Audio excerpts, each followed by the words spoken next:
This story began with a small commotion in a beautiful old building where many people had gathered. A notary was about to read a will. The notary, an elderly man, began reading the last testament of Riella Anden Coin, a woman known across much of the world for her immense wealth and influence. To everyone's surprise, Duchess Hoson, Valeria herself, had decided to bequeath her entire incredible inheritance, including rare magical stones, to a girl who wasn't even her relative. That girl was Riella Tanar, a young woman from a poor and simple family. Even Riella had no idea why the Duchess had chosen her. Riella had spent her whole life in a small village, poor but full of warmth. She knew and loved every inhabitant, and they loved her in return. Remarkably, the village was known for its delicious, inexpensive fruits and vegetables, as well as high-quality fabric. Riella, who adored flowers, worked tirelessly in her flower shop and, on that particular day, was carrying an armful of blooms. The cheerful grocer, Mr. Carl, was the first to spot the flowers, and then Riella behind them. He greeted her warmly. Friendly and polite as always, Riella gave him a bright smile and returned the greeting. Everyone in the village regarded Riella as a hard-working girl, and she lived up to their expectations, tending to her shop with great dedication. Time flew by when she worked with plants, and she rarely felt tired. The peaceful hum of the flower shop was suddenly broken by the cheerful voice of a red-haired girl named Rena, Riella's close friend. Wanting to give Riella a break, Rena had brought along a feast of juicy, delicious food. At the sight of the dishes, Riella's mouth watered, and she gladly agreed to take a break. As the girls ate, Rena shared the latest gossip. She mentioned having seen their friend Emma at the mansion. Curious, Riella asked how Emma was doing. Rena replied that Emma had said everything was fine, but she hadn't looked it. She appeared worried and tired, despite trying to stay brave. Emma was deeply concerned for the estate's mistress, the elderly Lady Evelyn, who hadn't eaten for 2 days. Even the best doctors had given bleak predictions about her condition. Rena had to cut the conversation short, though, when her break ended and she dashed back to her own store. Left alone, Riella found herself thinking about Lady Evelyn. She had known the old woman, who had done much for the good of the village. Riella prayed for her recovery. But sadly, that very evening, the villagers were called to pay their respects. Lady Evelyn had passed away. Riella could only hope the kind lady had found peace in a better world. She began preparing flowers in remembrance. The next morning, people flocked to her shop to buy flowers for the funeral. At first, Riella charged only a small amount and sold them with a warm smile. One by one, people came. Men in hats, women with children, and each took at least a flower. A young girl even bought a whole bouquet, and after her more people followed suit, eager to show their respect. By noon, Riella had completely sold out, but the demand continued. Thinking quickly, Riella made a bold decision. She temporarily closed her shop and rushed out. When she returned, she brought back a large bouquet of beautiful lilies. This time, however, the price was much higher than before. It wasn't long before someone questioned the cost. A man accused her of trying to profit from the grief of poor villagers. But Riella stood her ground. She explained firmly that the flowers were priced that way for a reason, and she would not lower it. The man examined the flowers, trying to understand what made them so special. But he couldn't see it. And neither could the others. The customers disappeared, and Riella was left alone, knowing that the value of the flowers was invisible to everyone but her. Nearby flower sellers mocked her for the high price, but Riella ignored them. Her sadness lay elsewhere. Since childhood, she had possessed a rare gift. She could distinguish between luminous and non-luminous flowers, and the lilies she had brought back were luminous, filled with a beauty and energy far beyond what the others could perceive. Meanwhile, in a military camp set up in a secluded field, far from civilian life, a letter arrived for the Grand Duke. It was from Duchess Hoson. Along with the letter, she enclosed a mysterious flower, one that glowed softly, as though infused with magic. Back in her flower shop, Riella sat quietly, lost in memory. She remembered a day long ago, walking with her cheerful sister through the forest. That day, their mother had given them a simple task, to collect a few flowers, but not too many. It should have been easy. While her oldest sister eagerly gathered the brightest, most eye-catching blooms, little Riella wandered uncertainly, unsure of what to choose. Then, ahead of her, she saw a faint glow. A tiny, humble flower, barely noticeable among the others, yet it shone with a gentle light. Drawn to it, Riella knelt down to admire its glow and called her sister over excitedly. Her sister, however, was unimpressed. To her, the flower looked plain, even a little odd. She couldn't see the glow Riella was talking about and refused to pick it. Later, the two girls returned home. Riella carrying her glowing flower, and her sister holding a large and showy one. Their mother gratefully accepted both bouquets. But flowers don't last forever. Eventually she had to clear them away, only to discover, with great surprise, that Riella's small flower had not withered at all. It was still fresh and beautiful. From that moment on, she realized her youngest daughter had a unique gift for choosing flowers. But that gift came with its burdens. One day Riella came running home in tears. Alarmed, her mother comforted her and gently asked what was wrong. Sobbing, Riella explained, "Everyone lied to me. They said the flowers weren't glowing." Her mother was puzzled. She hadn't lied, and she didn't understand what her daughter meant. Through her tears, Riella confessed that she truly saw the flowers glow, even though no one else could. Her wise mother gently advised her to keep the glow a secret. "Bring those glowing flowers to me," she said. "I will always see their beauty." Riella had never forgotten that. Her mother had always been someone who comforted and believed in her, and though she was gone, Riella still held on to the hope that one day she would meet someone else who could also see the flower's magical glow. Just then, something extraordinary broke the quiet rhythm of the village. A richly decorated carriage appeared on the dusty road, something never seen in their humble area. Riella heard the rhythmic clatter of hooves, rare in these parts, and turned to look. The magnificent carriage, drawn by a team of horses, sped down the narrow street. She stood frozen, mouth open in awe. To her astonishment, the carriage stopped, right in front of her. Villagers who were still awake gathered quickly, murmuring in disbelief. They all stared at the elaborate crest on the carriage door, instantly recognizing the symbol. It belonged to a gemstone magician, members of a powerful order famous throughout the world. No one could believe their eyes. Then from the carriage stepped an elderly woman with a commanding presence, Duchess Hoson herself. She was not only a noblewoman, but also a legendary gem magician, famous for having once defeated the black dragon Nind. Bolaria Andan Coin, admired by both adults and children, had brought peace to many lives. And now she stood before them. Riella's heart pounded. Why would someone of such high status come to a place like this? Why would her carriage stop for a poor village girl? And yet the Duchess didn't glance at anyone else. With a solemn expression, she walked straight toward Riella. Meanwhile, for some reason, Duchess Hoson asked how much Riella's flowers cost. The girl was completely stunned that Hoson had spoken to her at all, and for a moment she didn't understand what was being asked. Then the Duchess, her stern expression softening into a gentle smile, repeated the question, asking again for the price of Riella's flowers. Still in disbelief that someone of such high status was speaking to her so kindly, Riella blushed deeply, unable to find her voice.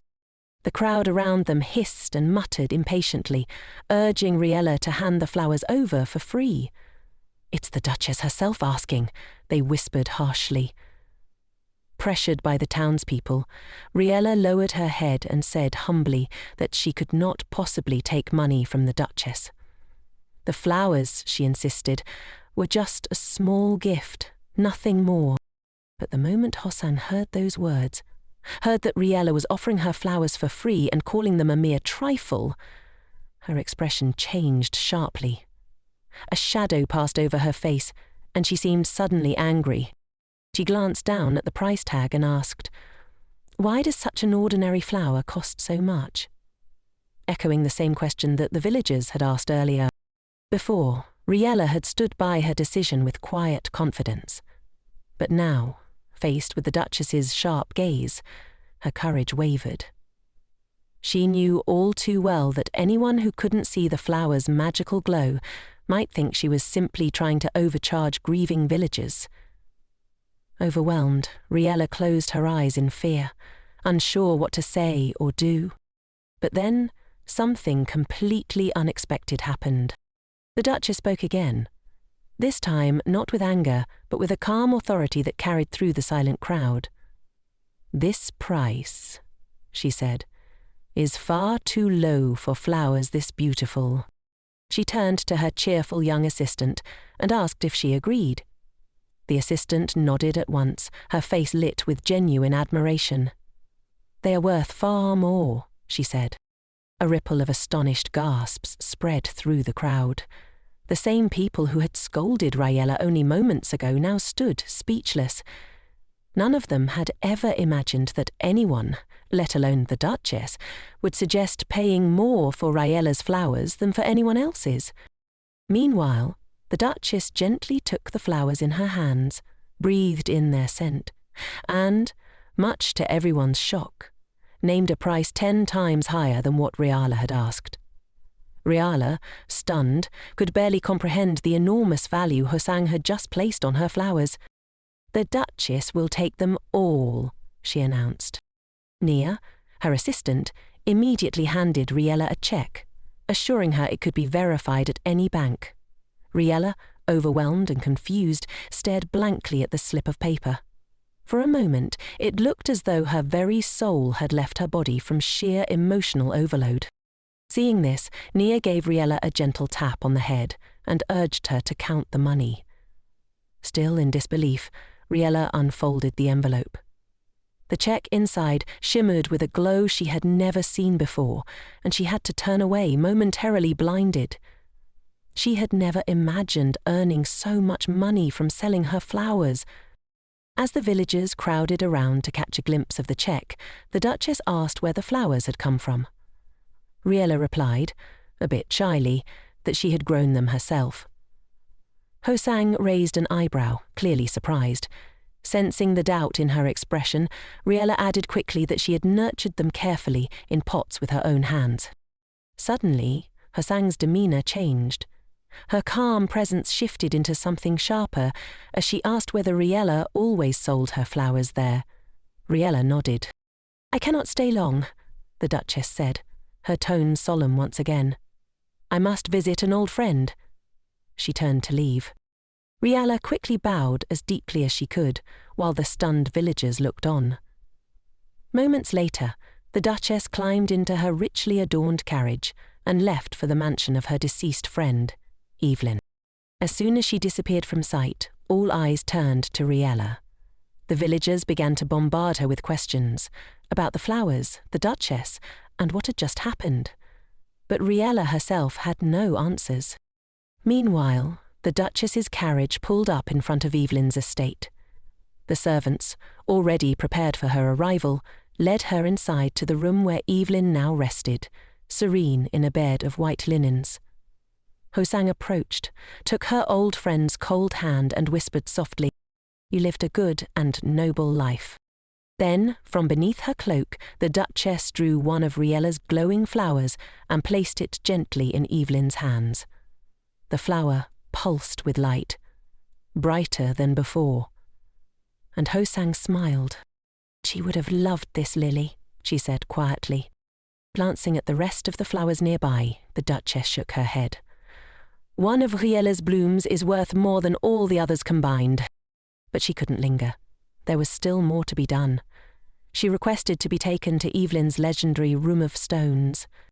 As Hosang, Nia and a servant walked through the long corridor, the Duchess drifted into memory. 40 years ago, she and Evelyn had fought side by side during a brutal war. Evelyn had once told her she noticed things that even Hosang didn't see in herself. They had faced a powerful dragon that had awoken from its slumber. Evelyn had bravely drawn the beast's attention, giving Hosang the time she needed to gather her magic. Together, they had defeated it. Later, bruised and bandaged, Evelyn had sat smiling in her mansion, while Hosang, relatively uninjured, came to visit. Hoson had always been frustrated that the glory was given only to her. But Evelyn had simply said, "That's how I wanted it. Peace matters more than recognition." Now, walking into Evelyn's memory-filled home, Hosang felt the ache of loss more keenly than ever. When they arrived at the Room of Stones, the servant asked the Duchess to inspect their condition. Her son nodded and turned to Nia. "The flowers," she said. Nia hesitated, clearly reluctant. "But they're so rare," she whispered. "Are you sure you want to give them away?" Hoson's eyes narrowed.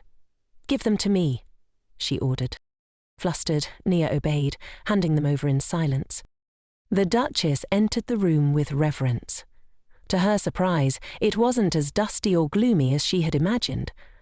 But one central dome stood empty. The gemstone it had once held, destroyed during battle. She remembered how Evelyn had cared deeply for that particular stone. Possel's gaze drifted to the moonstones lining the walls. They still radiated a gentle power. She approached them, praising them softly for protecting Evelyn all these years. With great care, she placed Riella's glowing flowers before them. She summoned her magic, blending it with the power of the flowers, and to her satisfaction, the stones responded. One by one, they flickered with light, then dimmed peacefully. The stones were free at last. Like Evelyn, they had earned their rest. Meanwhile, Riella found herself at the centre of gossip. Everyone around her whispered about her selling flowers to Duchess Hoson.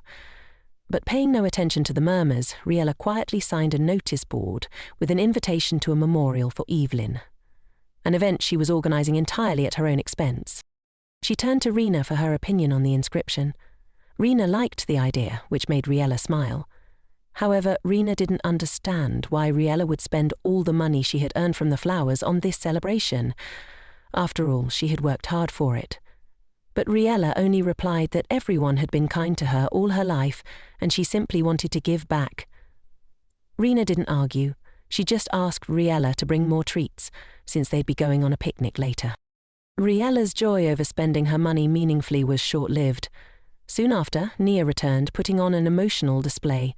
With teary eyes, she pleaded with Riella to accept a new payment, this time 10 times more than before. Holding out the sparkling check, she insisted that Riella make a final decision, refusing to back down. Nia offered several reasons why the girl should accept the money, but Riella hesitated, overwhelmed. She remembered how, a few days earlier, Duchess Hosong's servant had visited her with a request. Grow as many flowers as possible, and grow them entirely by herself. The servant had even taken her hands in his, trying to reassure her. Before they left, Hosong's assistant stepped in and gently pushed the servant aside. They asked if Riella had any questions, but she didn't know what to say. She found the whole situation odd. Why would the Duchess choose her, an unknown florist, instead of one of the famous names in the city? Though bursting with questions, Riella said nothing. She simply agreed to send the flowers at the appointed time and spent the following days consumed with anxiety over the responsibility. Now, as Nia stood before her again, Riella wanted to refuse the new offer. But just then, a neighbour entered her shop. Panic surged in Riella. She didn't want anyone to see the check. It would only fuel the gossip. Noticing the girl's fearful expression, Nia quickly came to her rescue. Smiling slyly, she discreetly cast a spell and handed the altered document to the curious neighbour. To Riella's shock, the man looked at it and declared it was merely an invitation to a tea party hosted by Duchess Hoson. Still confused but visibly relieved, Riella turned to Nia, who flashed her a mischievous smile and stuck out her tongue playfully, a signal that everything was under control. In that moment, Riella realized Nia was a magician.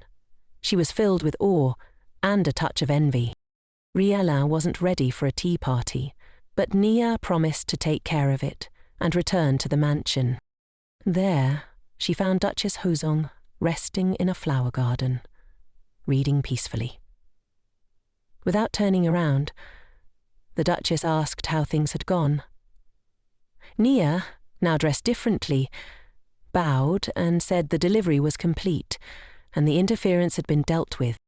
The Duchess smiled knowingly.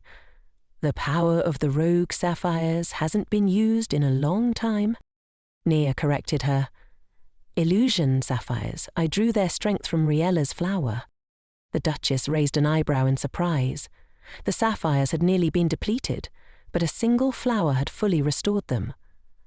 Looking fondly at her assistant, she noted, "There's more than enough greed in you." Unfazed, Nia replied, "Greed is one of the sapphire's core virtues." Then her gaze landed on the letter on the Duchess's desk.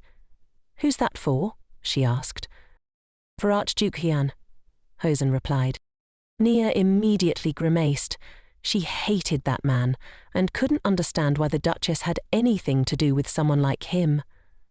Horsek, smiling at the girl's reaction, reminded her gently to choose her words more carefully. Still, Nia grumbled for a while before finally settling down, though she remained visibly upset. Archduke Haun, 25th brother of the king, was the strongest stonemancer of the century. He wielded the onyx of vengeance, a cruel and temperamental gem.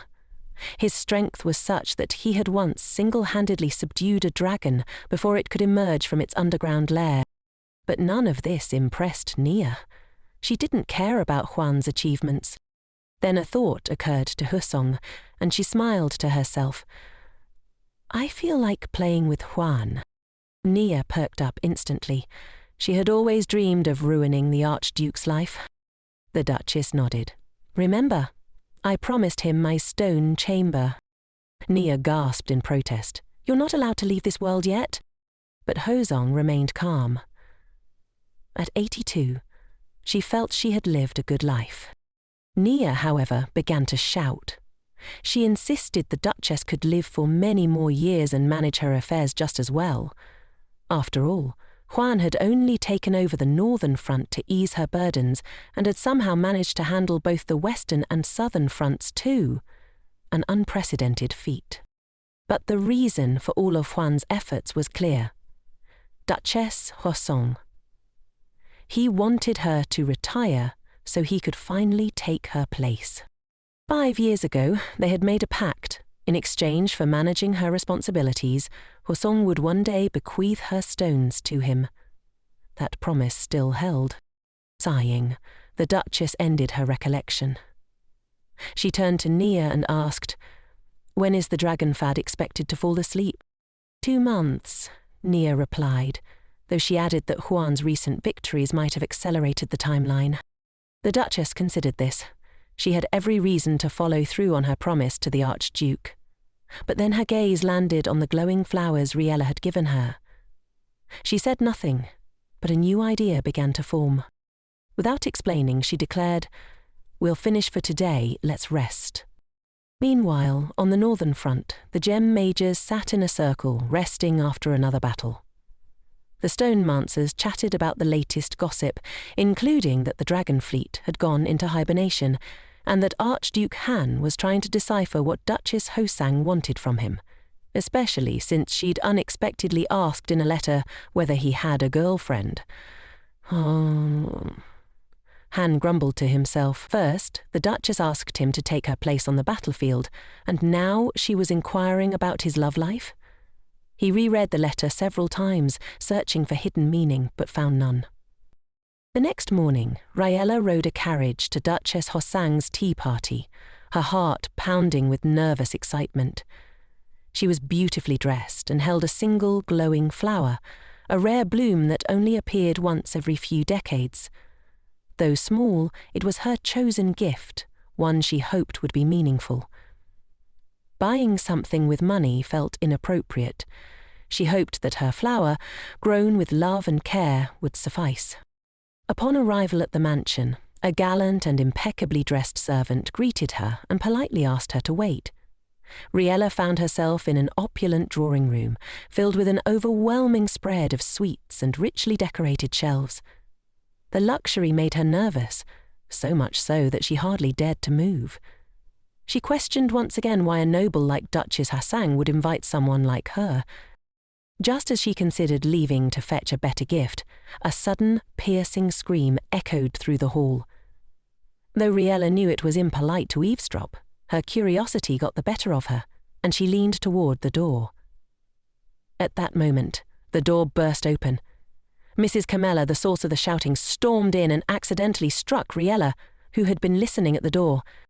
Camilla's face twisted in disgust at the sight of the unfamiliar, plainly dressed girl. Riella, now sitting on the floor and clutching her flower pot, rubbed her aching head.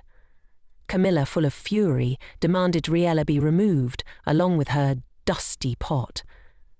But the butler intervened, informing her that Riella was an official guest of the Duchess. Camilla refused to believe it. She leaned in close and demanded Riella identify herself. Calmly, Riella explained that she had received an invitation to the tea party. Camilla scoffed, mocking the very idea that someone so poor would be invited. She called Riella a liar and even accused her of begging from the Duchess. Her scorn turned to the flower. She laughed cruelly at it, calling it a pathetic gift in a cheap pot. Riella remained silent, thinking only how cruel and groundless this stranger's ridicule was. When Camilla began poking her aggressively, Riella asked her to stop. But Camilla only pushed harder. The pot slipped from Riella's hands and shattered, scattering soil and the delicate flower across the floor. Devastated, Riella knelt over the broken pot, desperately trying not to cry. Then, silence fell. Duchess Hoson stood at the threshold, impeccably dressed, her face like thunder. Camilla, who just moments before had been spitting venom, instantly transformed into a sweet and humble lady. She bowed gracefully, introduced herself, and claimed she had come to deliver the Soria stone to the Duchess, and had been waiting all morning. But Hoson said nothing. She stared at Camilla with icy fury. The silence grew thick. Riella, mortified by the broken flower and the mess on the floor, assumed the Duchess was angry at her. She quickly knelt and began cleaning the dirt, hoping to fix her mistake. Her heart ached when she saw the flower, crushed and wilting, but the roots were intact. Perhaps it could be saved. Hosang's cold voice broke the silence. She turned to her assistant, Nia, and demanded to know why a guest had been treated so shamefully and why the flower was broken. Then she ordered Camilla to be punished. Camilla tried to defend herself, but it was too late. Nia charged at her. One blow from the magician assistant sent Camilla flying several meters. Enraged, Camilla retaliated with a spell, demanding Nia move aside. But Nia refused. Her pride had been wounded and she would not back down. Magic clashed violently. A massive explosion rocked the room and dust clouded the air. Riella, nearly engulfed by the blast, shielded herself instinctively. When the dust settled, she realized she'd been protected by a magical barrier. One created by Duchess. Turning to Riella, the Duchess offered a sincere apology for the chaos. She explained that her 2 stonemancer assistants had gotten carried away. Riella was speechless, overwhelmed by how easily the Duchess had protected her, even saving the butler. Meanwhile, Nia was finishing her game with Camilla, who was clearly no match for her in stonemancy. Lifting gracefully into the air, Nia soared over Camilla and effortlessly blocked another of her attacks. Enraged by this display, Camilla shouted curses, her voice shrill with frustration. "To put an end to the commotion," Duchess Hoson spoke sharply, ordering her assistant to finish things quickly. Obediently, Nia gathered her full strength and unleashed a concentrated surge of energy at the arrogant Camilla. The mistress stood no chance. She collapsed, unconscious, and the butler quietly assured everyone that she would be sent home immediately. With the disruption over, Hoson turned to Riella and invited her to sit at the table.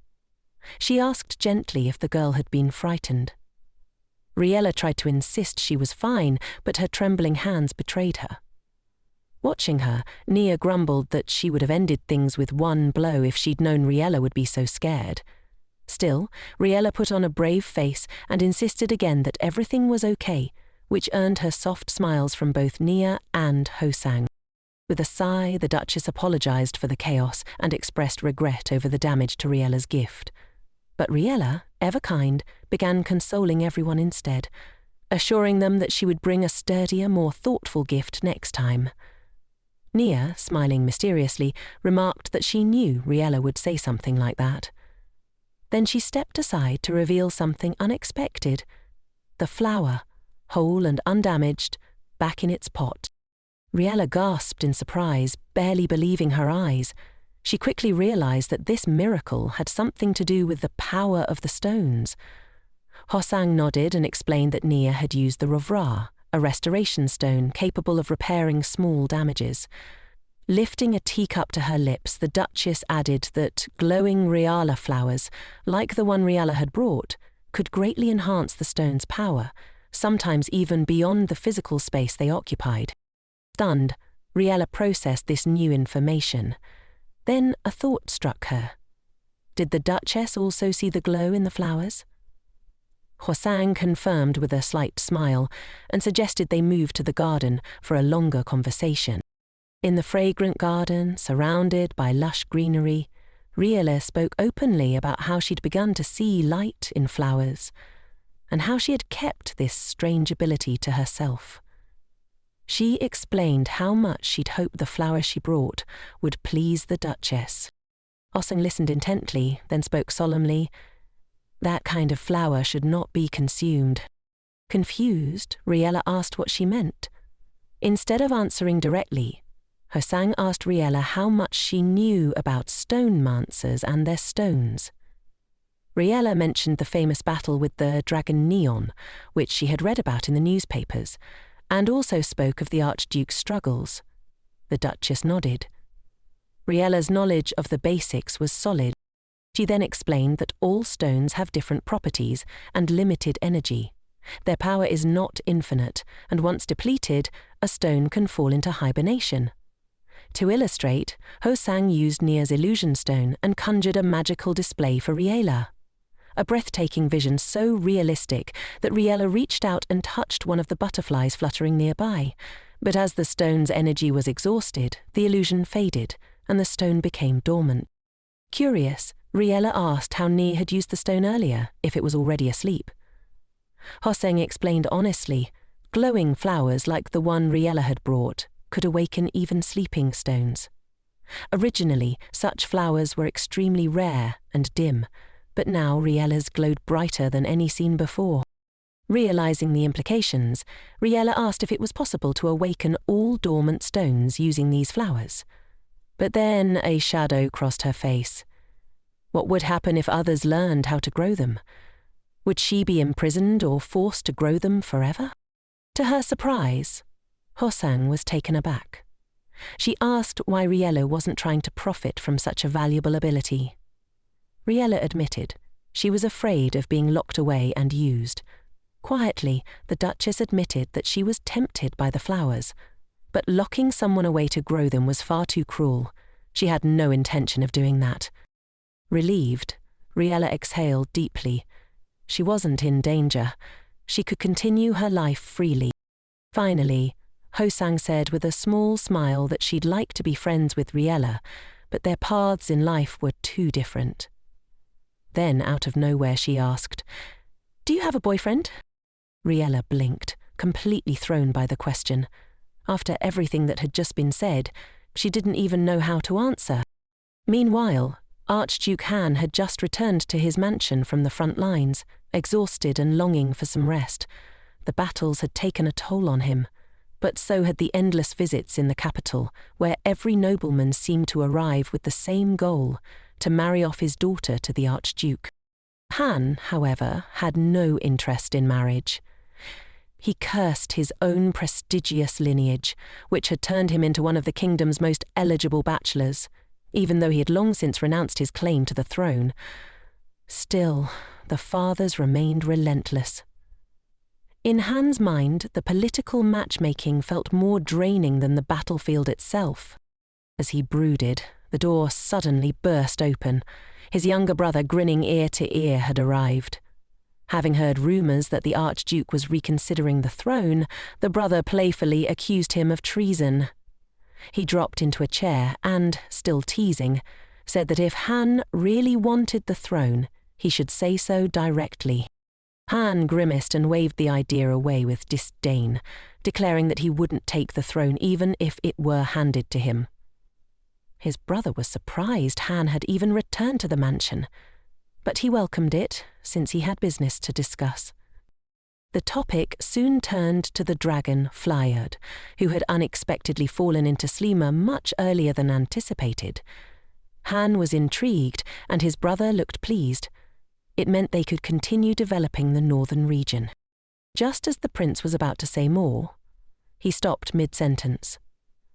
Han, sensing hesitation, impatiently urged him to speak.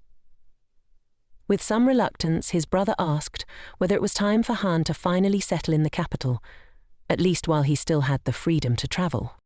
Han instantly understood what he meant. "I'm not getting married," he said flatly. He found it almost absurd that his personal life had become a matter of national concern. His brother explained that their mother had sent him to check in on Han and to see if he had anyone in mind. Han sighed and asked him to stop with the interrogation. He didn't even have a romantic interest, let alone plans for marriage. But as he firmly declared his refusal to wed, Han couldn't help but wonder, what kind of person would it even be to fall in love with? He'd read too many stories of entire nations crumbling under the weight of foolish, blind love. The idea seemed dangerous. Just then, a letter caught his eye on the desk. Picking it up, he realized it was a love letter, clearly not meant for him. He scowled and barked at the assistant, demanding to know if this was what a report was supposed to look like. The assistant, flustered and embarrassed, quickly snatched it back, apologizing profusely and promising not to mix up documents again.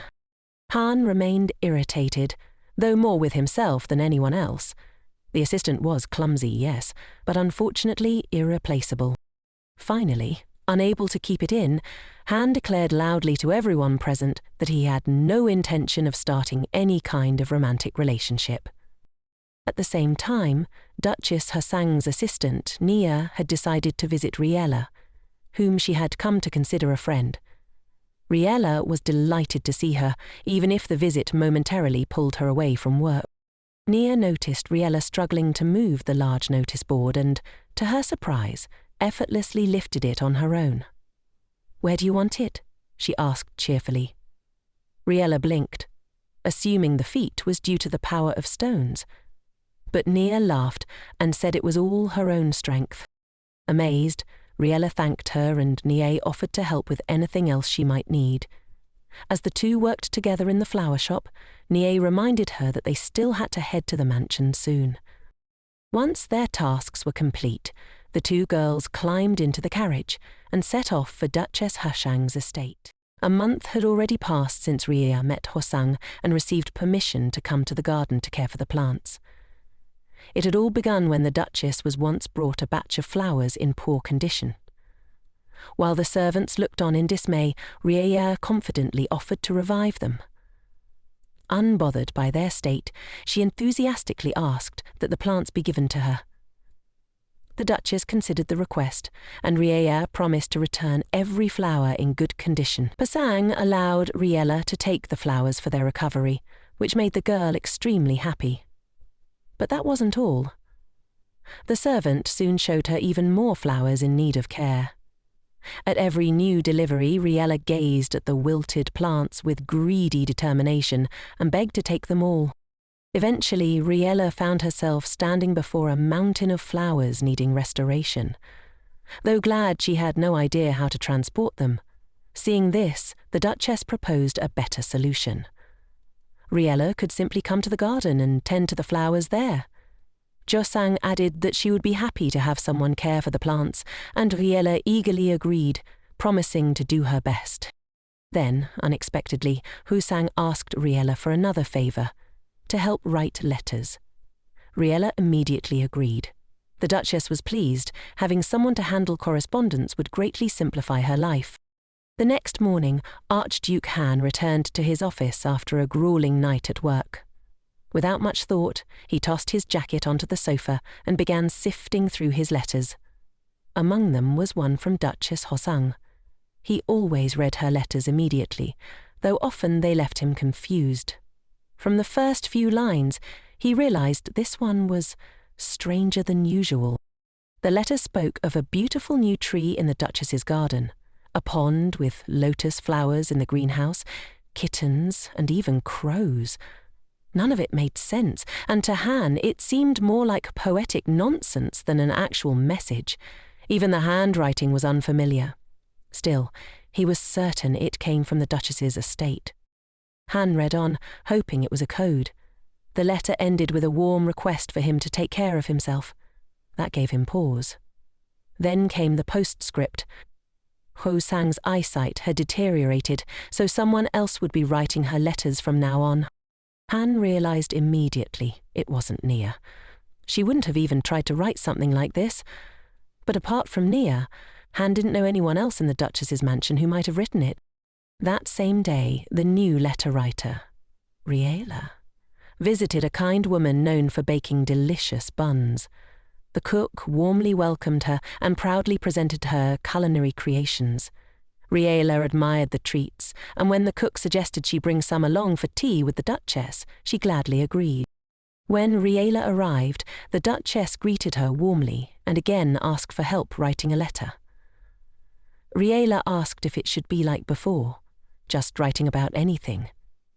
And Hosang nodded. After enjoying tea together, Riella set to work. She tried to picture the person receiving the letter. Imagining an older man so immersed in writing, she didn't notice when lunchtime arrived. A maid brought black tea and soft buns, and Riella eagerly took a break. The aroma was so tempting that even the Duchess joined her.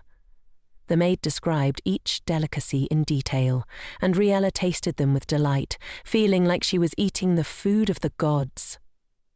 In all seriousness, she turned to the cook and asked her to marry her, prompting laughter from everyone.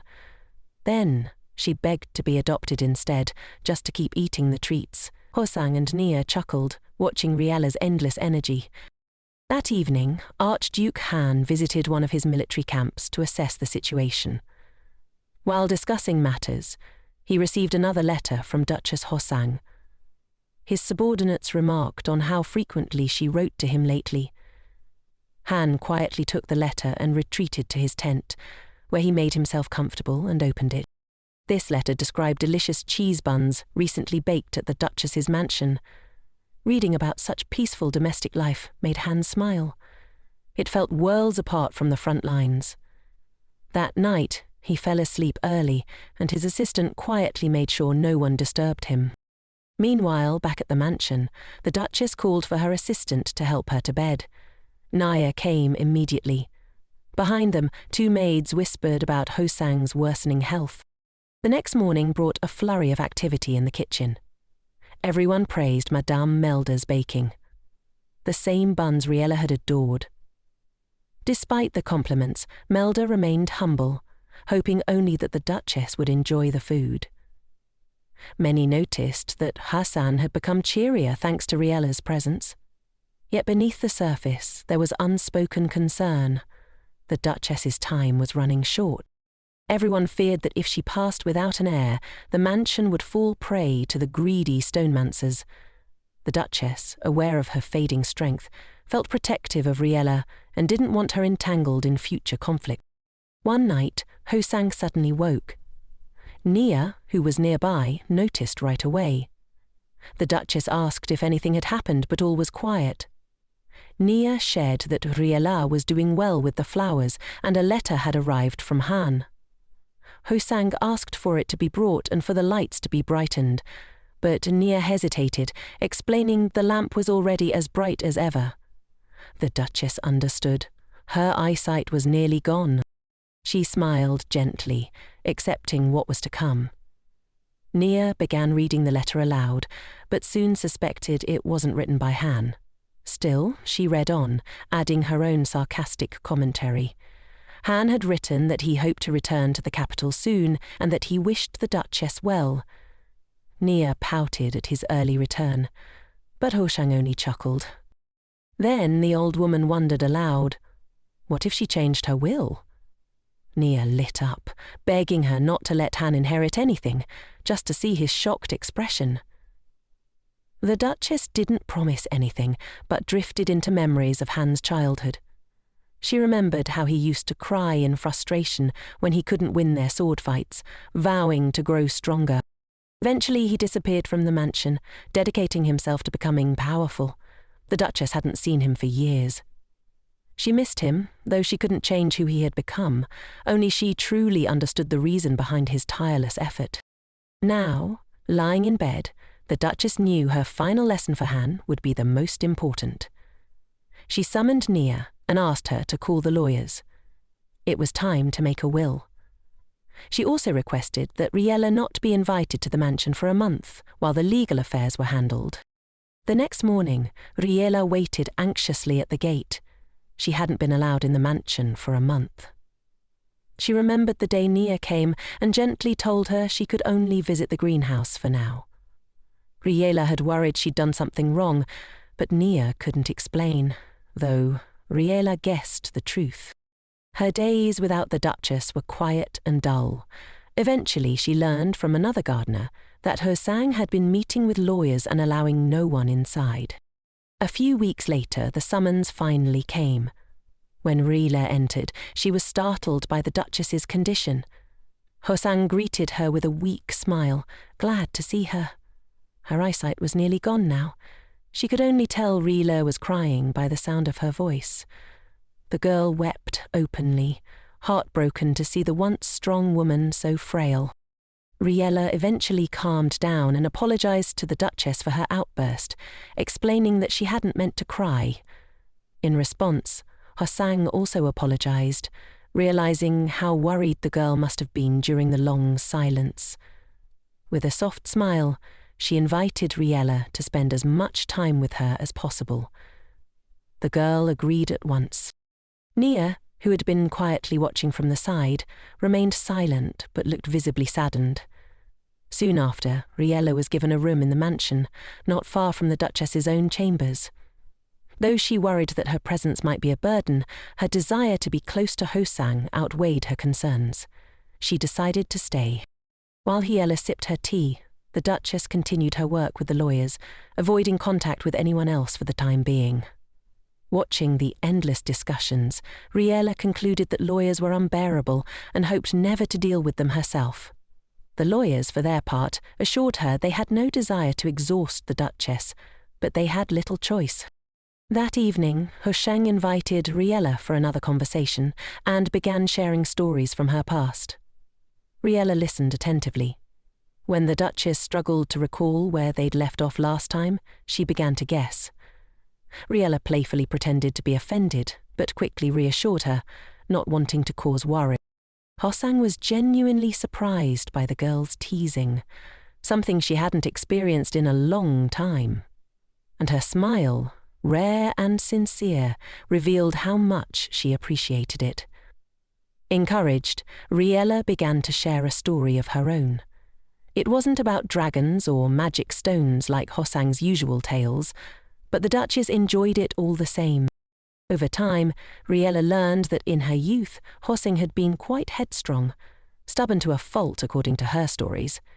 If she wanted to step onto land she didn't own, she'd simply buy it. It shocked newcomers, but her servants were used to it. Through such means, she had greatly expanded her family's inherited lands. Riella found these stories far more interesting than her own. though she never said so aloud. One evening, Riella noticed how late it had gotten and stood to leave. When the Duchess didn't stop her, she smiled and wished the older woman good night, offering to clear the teacups herself. But instead of the usual farewell, Hoson gently told her to rest well. That night, Riella lay in bed, feeling a strange melancholy and anxiety she couldn't explain. Her thoughts kept drifting back to the Duchess, but she tried not to dwell on it. The next morning, Riella overslept. She rushed to get dressed and was still adjusting her clothes when Nia entered, dressed entirely in black. She calmly announced that the Duchess had passed away. Riella froze. The words didn't register. She couldn't speak or process anything else Nia said, lost in a blur of memories. To bring her back to reality, Nia took her hands and told her she was required to be present for the reading of the will. Still overwhelmed, Riella barely understood what was happening. Nia then handed her the Duchess's bracelet, saying it would protect her from most magical threats. But Riella couldn't take in the meaning. She felt like she was suffocating, yet unable to help herself. Nia understood. She didn't press her further. She knew the girl simply needed time. The night before, sensing her end was near, the Duchess had spoken of Riella with deep concern.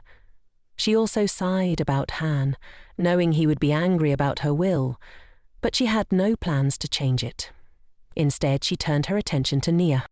Hoson said quietly that having Nia by her side all these years was the best decision she had ever made in her long, turbulent life. Nia, unable to hold back any longer, wept silently. She took her mistress's hand, treasuring the warmth one last time, and cried for the woman who had meant so much to her. Now, the emotional storm had passed, and Nia was composed again, ready for what came next. As she and Riella walked through the hall, Nia gave quiet instructions, aware of how the girl's life was about to change. When they entered the main hall, Nia told Riella to trust the Duchess no matter what happened. But Riella wasn't frightened by her words. What unsettled her was the way the people, seeing her for the first time, began whispering in disapproval. Soon the lawyers arrived, and the atmosphere shifted as everyone turned their attention to them.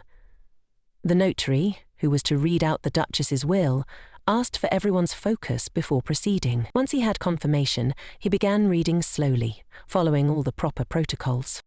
As the notary read, Riella's mind wandered.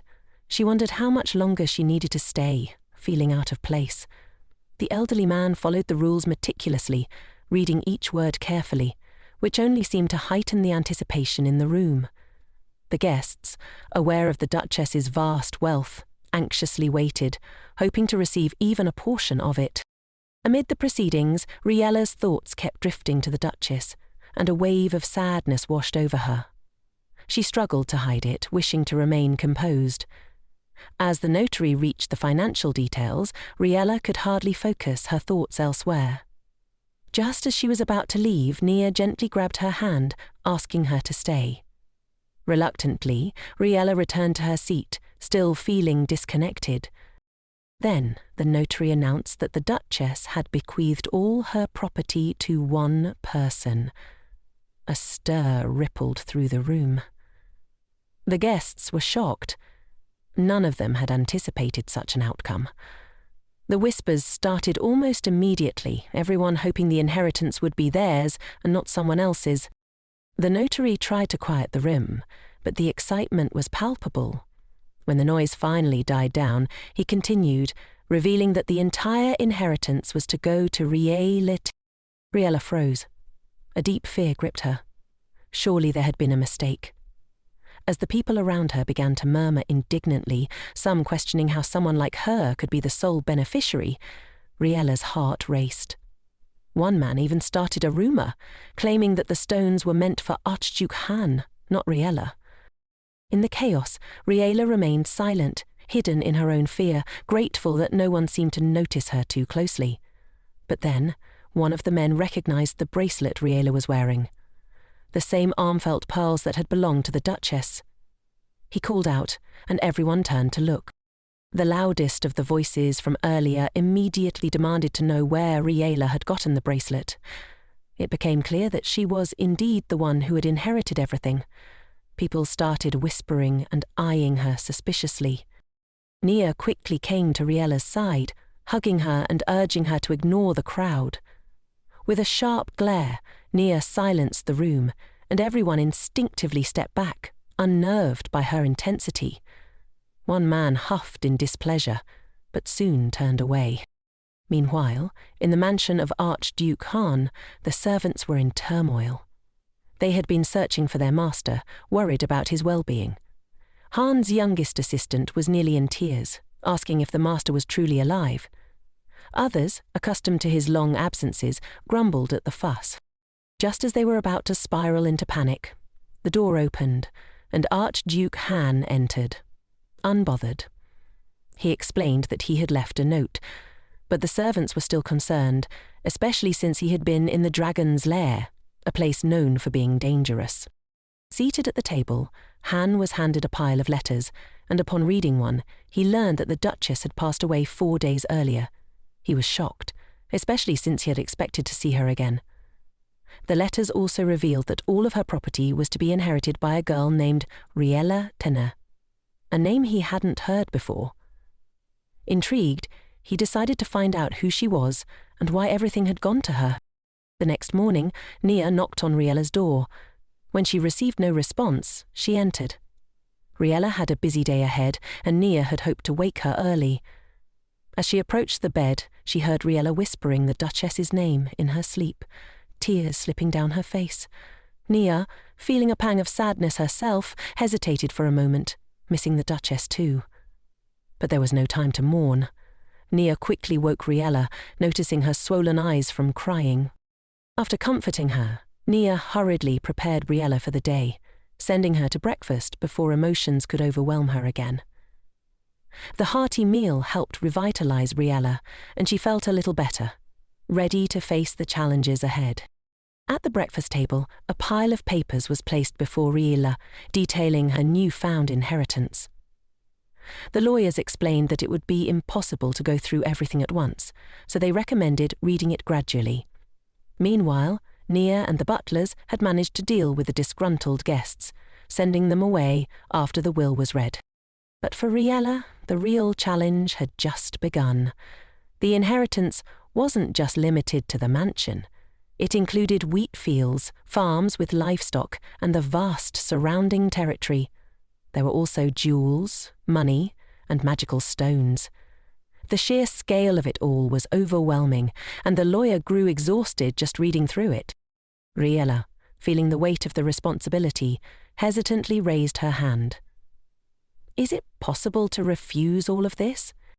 The lawyers, visibly disheartened by her question, explained that while it was possible, refusing the inheritance would have serious consequences. It would go to the state, and many people would lose their livelihoods. Moreover, the annual event that the Duchess had financed would be cancelled, affecting countless people. Riella, now deeply worried, didn't want to cause such devastation. She had no idea what to do next. Meanwhile, the man continued to read out a list of damages that would occur if Riella refused the inheritance. The girl was terrified by the immense consequences her refusal would have in various areas. Overcome with dread, Riella sank in her chair, prompting the lawyer to pause and attempt to console her, urging her to sign the will so she could officially inherit. Realizing there was no other choice, Riella, through her tears, reluctantly signed the paper. After the lawyers left, Riella fell into despair, not wanting to sign anything. However, she resolved to manage the Duchess's affairs to the best of her ability. Still, she was deeply concerned about how to explain everything to her family. Suddenly, she remembered that the inheritance should have gone to Archduke Haun, not her. Haun was a renowned stonemancer, and his ruthless reputation often made headlines. Riella feared that Han might try to kill her out of jealousy, since she had received everything, even though he was the rightful heir to the stones. Despite her trepidation, she wasn't ready to lose her life. Luckily, Nia noticed Riella's distress and invited her to the greenhouse for a change of scenery. Riella, feeling awkward as she typically only entered the garden with permission, hesitated before stepping inside. She was startled to see that the flower, a gift from the Duchess, was glowing. The flower's blooming cycle spanned 2 centuries, and its sudden bloom caught Riella off guard. She felt an overwhelming sadness, knowing the Duchess would never see the flower in bloom. With tears welling in her eyes, Riella sat alone in the greenhouse, hoping that crying would provide some relief. Just then, she heard someone enter, and hastily declared that she wasn't crying. To her surprise, it wasn't Nia, but an unfamiliar man standing before her, silently observing her. They both froze, unsure of what to say. Embarrassed, Riella quickly wiped her tears, trying to hide them from the stranger. She remembered Nia's warning that no one was allowed on the estate without permission. Despite this, the man confidently asked who she was, speaking to her as if he were the owner of the manor. The man, having just returned from the front, had gone straight to his brother and reported the end of his affairs. Archduke Han was about to leave when his brother stopped him, insisting that this wasn't part of his plan. The ruler ordered Han to return, as they needed to discuss matters concerning Duchess Hosang's inheritance. Han's brother suggested that Han should visit the Duchess's mansion, as it was possible for the king's representative to inspect the will without the heir's consent. Han, feeling satisfied with the official permission, headed toward the mansion, burning with anger over the will. He believed that Riella had deceived the ailing Duchess and somehow managed to inherit everything. However, Han couldn't understand why the Duchess's servants had been so naive. Suddenly, Han heard crying, and his suspicion grew. He frowned, thinking he couldn't believe it was Riella. But when he saw a girl sitting on the ground, her face covered in tears, he was momentarily taken aback by her appearance. Despite his discomfort, he couldn't shake the strong feeling that struck him, though he couldn't yet comprehend what it was. Han asked who the girl was, but Riella, still embarrassed, noticed the arrogance in his tone. Although it was their first encounter, she felt no fear, as she now had a right to stand her ground among the aristocracy. Before she could respond, Nia rushed into the greenhouse and shouted for Riella to move away from the stranger. Riella, surprised by his actions, asked how he could see the glow of the flower. Confused by her question, Han turned toward her, and Nia, filled with hatred for Han, confronted him. Sparks flew between them, but Riella suddenly recalled that both Nia and Han could see the flower's light. Excited, she asked the stranger his name. He introduced himself with a hint of annoyance. "I am Archduke Han Arrol Pendragon." Riella, terrified, broke into a cold sweat, recalling the ruthless rumors about him. Nia, furious at Han's proximity to Riella, made a move to strike him. Before she could, Han quickly grabbed Riella's hand, pulling her close to shield her from the potential attack. Riella, stunned by the sudden embrace, blushed but struggled to free herself. Despite her attempts to escape, Han held on tightly, worried that Nia's magic might harm her. Nia, seeing what was happening, considered attacking Han, but Han coolly stated that he would deal with her first and then talk to Riella. This declaration shocked Riella, and she feared for Nia's safety. As Han prepared to cast a spell, Riella, desperate to stop him, pushed him with all her might. But Han, unshaken, remained focused on his magic. In a split second, Riella grabbed the only thing Han cared about, the glowing flower, and threw it at him. The pot shattered, and Han lost his concentration, causing his spell to dissipate. Riella rushed to Nia's side, checking if she was okay. Nia, trying to reassure her, stopped mid-sentence when she saw Riella's face. A small but noticeable scratch marred the girl's skin, making Nia panic and call out her name in alarm. Meanwhile, Han, stunned by the events, realized that Riella had inherited everything from the late Duchess. Both girls were shaken, but Han struggled to believe that Riella, of all people, was the one to receive such an inheritance. Meanwhile, the girl touched the wound on her face with her fingers and looked at her hand, noticing the blood. Han wanted to apologize and explain everything, but Riella screamed at him to stay away. Stubbornly and with great resolve, she declared that he should never come near Nia, even though she herself was bleeding. Riella then turned to her assistant, inspecting her closely for any injuries. Thankfully, Nia was unharmed. Han, seething with fury, was well aware that Nia wasn't just an ordinary assistant, but a dragon in disguise. At that moment, the voices of servants were heard outside the door. Hugging her assistant, Riella cried out loudly for help. The Archduke was shocked by Riella's behavior, as she stood still and did absolutely nothing while screaming for assistance. The servants rushed into the greenhouse, fully prepared for a confrontation. Upon seeing their mistress and assistant kneeling before Han, they were puzzled. Nia immediately sprang into action, declaring that the Archduke had attacked them. This accusation alarmed the servants, who were concerned for their new mistress's safety. Riella, trying to calm the situation, reassured them that it wasn't as bad as it seemed.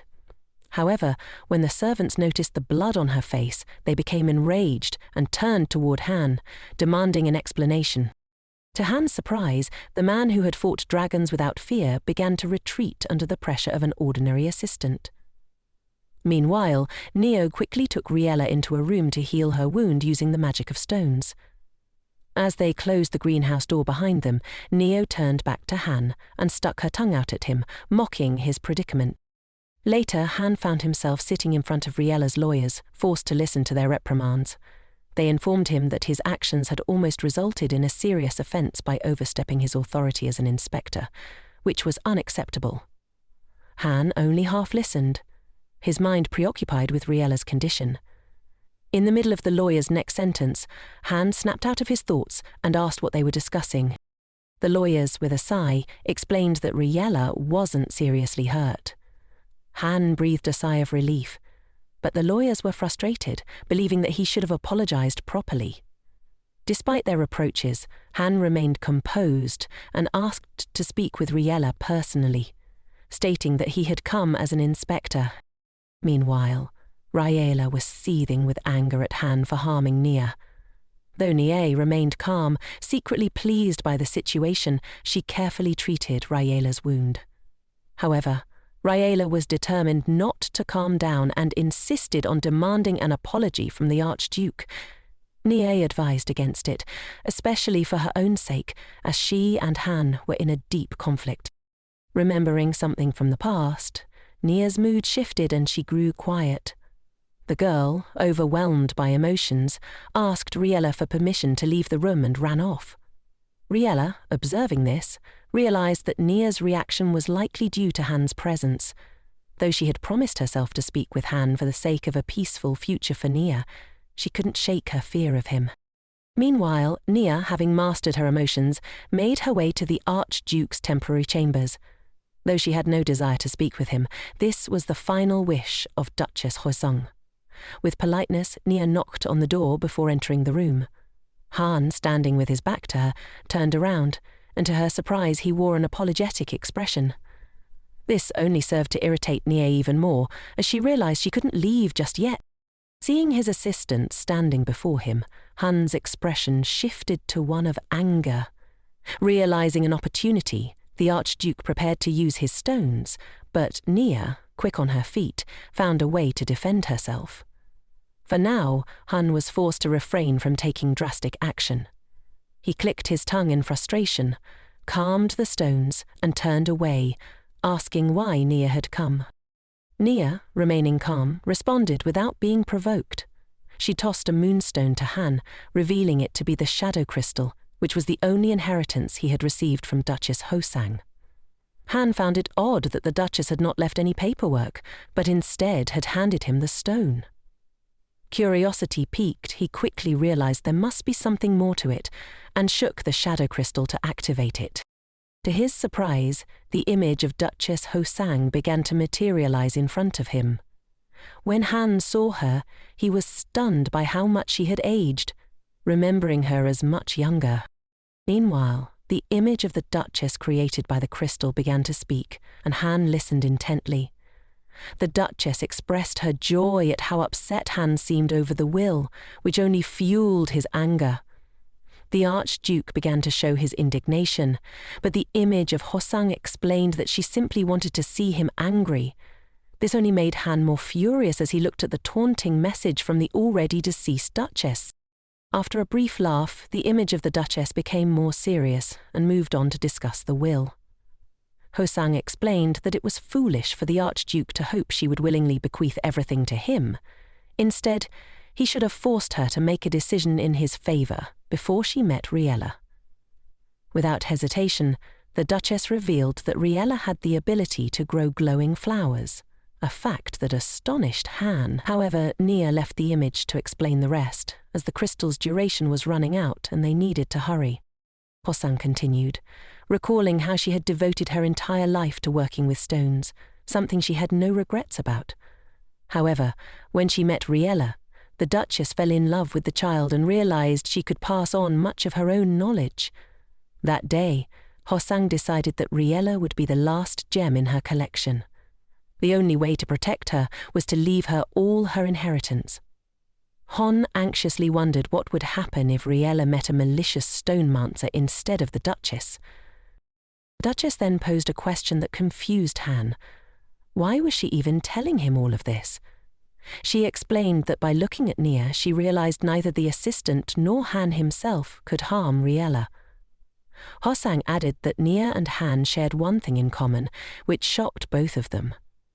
In unison, the Archduke and the girl expressed their indignation at such a statement, causing the image of the Duchess to smile. Finally, the Duchess told Han to protect the new mistress, adding that it wasn't a request, but something beneficial for him, as his reward would be all of Hosang's stones from her collection. Hearing about the moonstones, Han was surprised, as he had always thought he would never have access to them. The image of the Duchess explained that another page of the will existed, transferring all her stones to the Archduke. This page was in a protected room of stones, guarded by the moonstones themselves. The Duchess warned that the will would self-destruct in 6 months, which was not ideal for Han. The Archduke, worried about how he would obtain the stones, was left deep in thought when the Duchess's image faded away. Nia, eager to leave Han's room, quickly exited, but Riella suddenly appeared before him. She wanted to discuss what had recently happened, but Han, still emotional, wasn't listening. He stood motionless, murmuring to himself.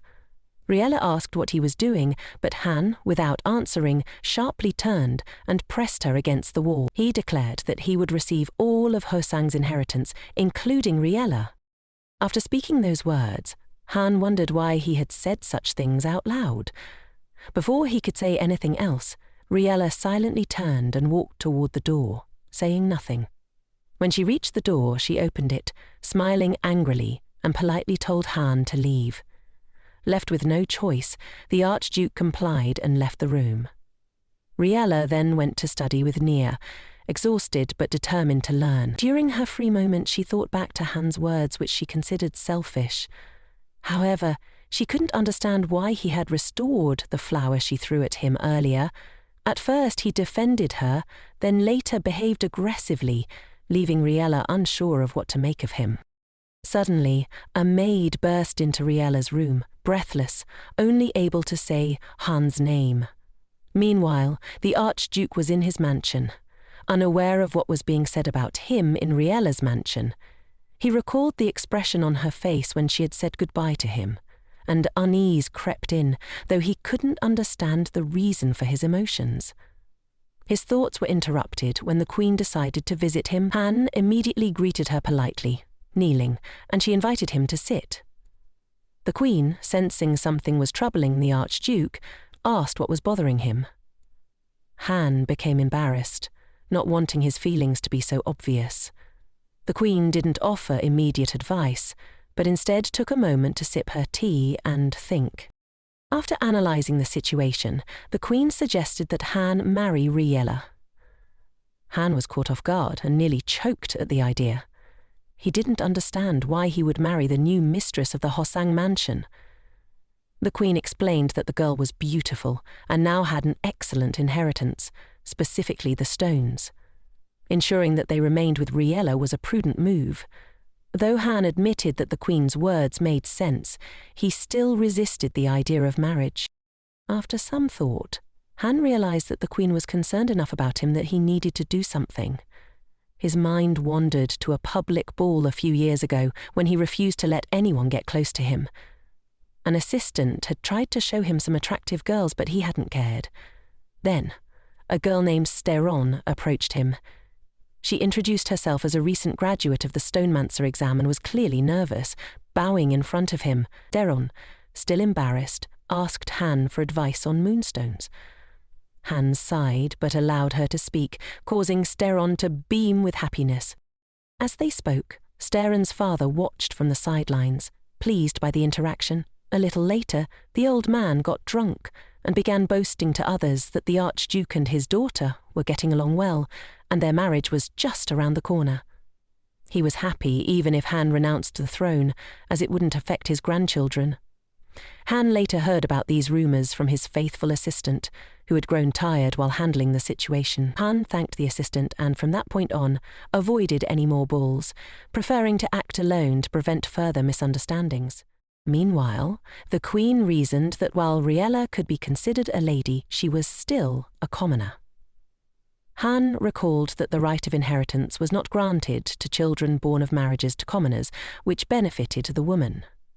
The Queen openly admitted that she had been considering exactly this. Though she couldn't force Han to marry Riella, the king himself unexpectedly intervened in the conversation. Quietly appearing near his beloved Queen, he greeted Han before demanding a kiss on the cheek from his wife. The Queen didn't refuse and pulled him close, clearly head over heels in love with him. The Archduke had no choice but to witness this exchange, unable to voice any objections. Just then, a man burst into the room, interrupting the King and Queen's affectionate moment. He was Camille's father, and he claimed that Han had ordered his daughter to go to Riella's mansion. According to Camille herself, the Archduke had told her to open the Room of Stones, despite the Duchess Hosang's prohibitions.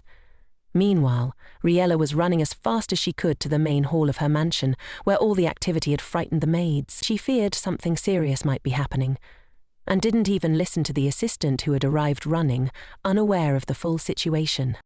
In the main hall, Riella saw most of her servants gathered around, and one person was shouting at everyone, despite having no right to do so. Riella immediately recognized the voice. It was Camille's. Even before Riella had inherited all the Duchess's wealth, Camille had broken her flower. Camille stood with her back to Riella, dressed in a beautiful blue dress that suited her very well. But Riella made a point to ignore it, and simply called out to her. Camille instantly turned around, her face still angry, but she softened slightly at the sight of Riella. However, she continued to demand in an insolent tone that she be taken to the Room of Stones. Riella was unmoved and reminded Camille that she had no right to enter either the Room of Stones or the mansion as a whole. In response, Camille smugly showed Riella a piece of paper, a formal document from the inspector, Archduke Han. Riella was surprised that Camille had such a document and asked to take a closer look. However, Camille quickly hid it, not allowing her to see it. Thinking she had won, Camille declared that she would open the Room of Stones in the mansion on behalf of Archduke Han. Nia, however, reminded Camille that she didn't have the right to do whatever she wanted in someone else's mansion, suggesting she should go home. This comment caused Camille to pause for a moment, muttering something under her breath instead of shouting. She locked eyes with Riella, and the atmosphere shifted. Slightly frightened, Riella considered it best to let Camille do what she wanted, especially since Nia was nearby and could intervene if necessary. Soon after, Riella led the impulsive Camille to the door of the Room of Stones, but no one was willing to go further since Duchess Hosang had specifically asked that no one enter. Camille shuddered in excitement, a joyful expression spreading across her face at the prospect of finally reaching the object she had desired for so long. But Nia stopped her, slapping her on the shoulder and scaring her, reminding everyone that only Riella could enter the room. Nia demanded that Camille take responsibility if anything went wrong. Reluctantly, Camille nodded in agreement, still desperate to get into the room. Nia wasn't done, though. She demanded that Camille provide a receipt from the lawyers, which only fueled Camille's anger. She wanted to open the door quickly, but as Camille tried to shake off Nia's grip, Riella turned to her again, wanting to ask a clarifying question. Riella asked if she could see the document from Han again, but Camille refused, stating they had already looked at it. Riella, sensing something might be wrong, didn't back down. She suggested they wait for the lawyers to notarize the document from the Archduke, but Camille, unable to wait any longer, broke free from Nia's grip and rushed toward the door, managing to open it. A blinding light immediately flooded the room, and a powerful wind erupted from the doorway, so strong that no one could stand against it. The wind was so intense that Riella was literally blown off her feet. Despite her best efforts to hold her ground, the gusts were too much to resist. With all her strength, Riella clung to the threshold, knowing that if she let go, she would be swept away. Meanwhile, objects flew around them, blown away by the force of the wind. Riella tried to understand what was happening inside the room. As she peered into the dazzling, shining light that accompanied the powerful wind, she noticed something within it that reminded her of the moonstones the Duchess had shown her. However, she had never heard of the stones working on their own like this. Meanwhile, Nia stubbornly tried to close the door and screamed at Riella to move away. But instead of obeying, Riella grew concerned about Camille and asked where she was. It turned out that Camille had almost reached the door despite the powerful gusts of wind coming directly from the center of the room of stones. With great hope on her face, Camille was reaching for something inside, but so far she hadn't been able to touch it, though she didn't stop trying. Seeing this, Nia promised to try and help, although it wasn't certain she would have the strength to pull the girl out and close the door. Riella advised Nia to start with the door, when suddenly a book flew from her hand, which she had been holding onto at the ledge. The girl's grip loosened for a moment, and for several seconds she was swept through the air. The wind held her completely off the ground, pulling her further from the door.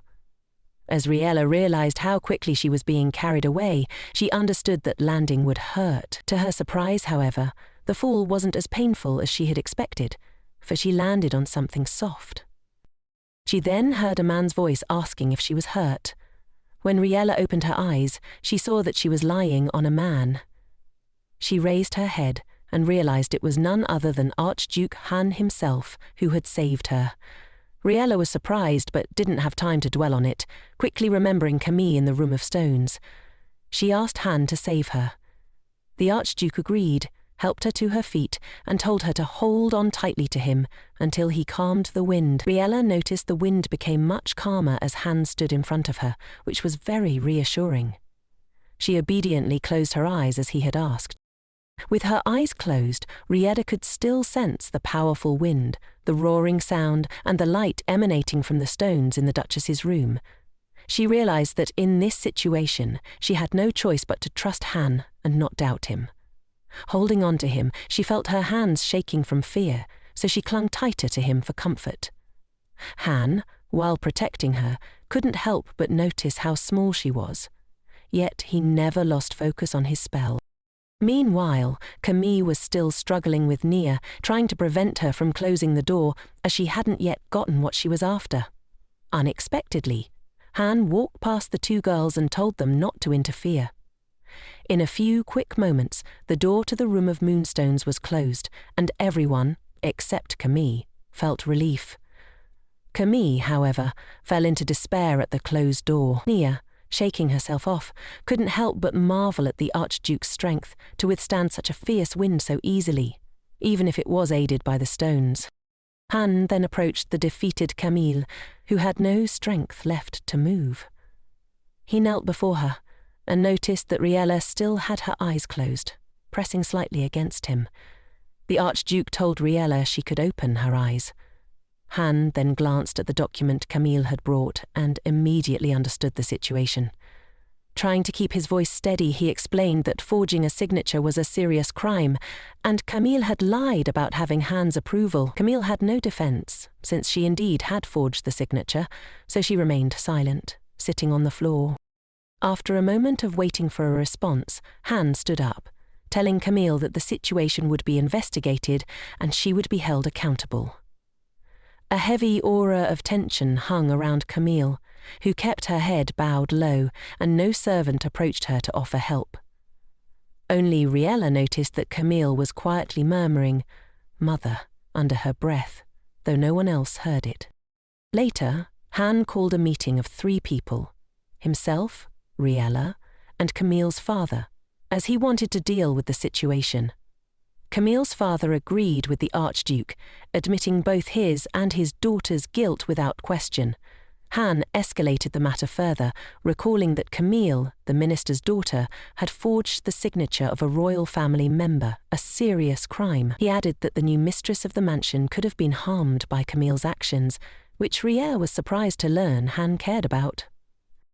Riella quickly explained to herself that Han must be concerned about his reputation, which made more sense to her than his concern for her well-being.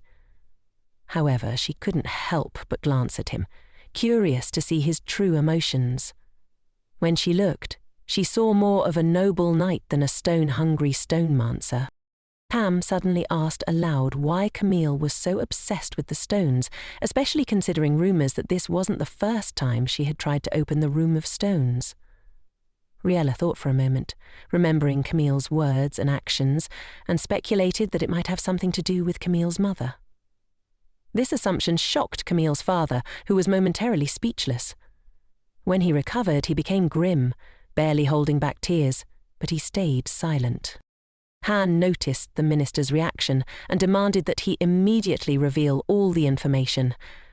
After calming his trembling hands, the minister explained that Camille didn't care about the stones locked in the room.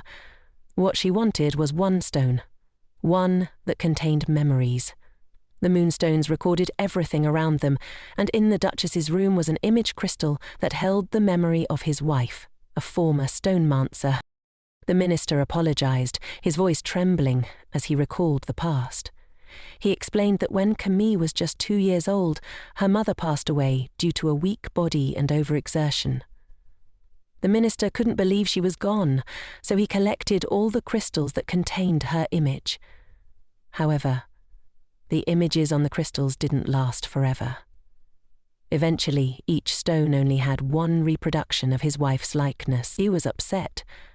But young Camille, who had no memory of her mother, was even more upset. One day, the minister learnt that on every anniversary, he would watch the image of his wife on the crystals. Then, one day, all the crystals disappeared. The maid told the minister that Camille had entered the room, and the man rushed there, hoping it wasn't too late. When he opened the door, he saw the image of his wife, alive, incredibly happy. The minister couldn't tear his eyes away from her smiling face, forgetting why he had entered the room in the first place. The image was so real, even reproducing her voice and scent. But then, everything stopped and the image of his wife vanished. Little Camille tried to shake the crystals and desperately begged for the image to return. The minister, realizing what had happened, looked around and saw a pile of used-up crystals on the floor, their power completely drained. Anger overtook him, and in a fit of rage he raised his hand to strike his beloved daughter. That day, the servants had to drag him away from Camille, but it was too late. Camille had already been traumatized, holding her sore cheek where her father had struck her. The minister, overcome with guilt, couldn't look his daughter in the eye. He sent her away to a distant estate for many years. As she left, Camille would often look back at the house, hoping to meet her father's gaze, but he never looked back. Years later, when Camille was fully grown, she returned to the mansion of the still-living Duchess Hoson, seeking permission to enter the Room of Stones. The minister, who had been riding in a carriage, was concerned about what his daughter might have done in the mansion. Hoson had sent him a letter stating that Camille had arrived but had not left, so the minister hurried to retrieve her. Meanwhile, Camilla stood in front of the Duchess's mansion, convinced that the woman would want to place the stones she had brought into the room. The minister hurried to call out to his daughter, and she turned around in fear, not expecting to see him there. It turned out that the minister's wife had once participated in a battle alongside Duchess Haun, which meant there was a possibility that her image was imprinted in the crystals kept in the Duchess's room of moonstones. The man explained that Camilla simply wanted to see her mother again, which was why she had become so fixated on the stones. Han, however, stated that the girl's offence was too serious and could not be justified by her father's sad story. the minister agreed with the Archduke's statement and bowed his head in shame in front of the king's brother and Aris Hosang, full of grief. He knelt down in front of Riella, intending to apologize, though he knew it wouldn't change the situation. Riella was shocked by the minister's behavior and embarrassed, as she didn't feel an apology was necessary, nor did she want to be treated this way. The girl's father acknowledged that Camilla's actions were his sin as a father and promised to try to prevent something like that from happening in the future. He didn't ask for forgiveness, but genuinely repented for what had occurred. As he sat on his knees in front of his mistress, Riella paused for a moment and suddenly asked if the crystals that contained the image of his wife and Camilla's mother were still around. The father was surprised by her question, but quickly answered that, although the crystals had lost their power, he couldn't bring himself to throw them away. These crystals were the only remaining link to his wife, even if their magic no longer worked. Without explaining herself, Riella asked if Camilla was still in the next room, and upon receiving a positive answer, she placed a glowing flower next to the discharged crystal. She asked Nia to nourish it with energy so that it would regain its power. Though Nia grumbled about helping those who had indirectly harmed Riella, she obeyed and charged the crystal.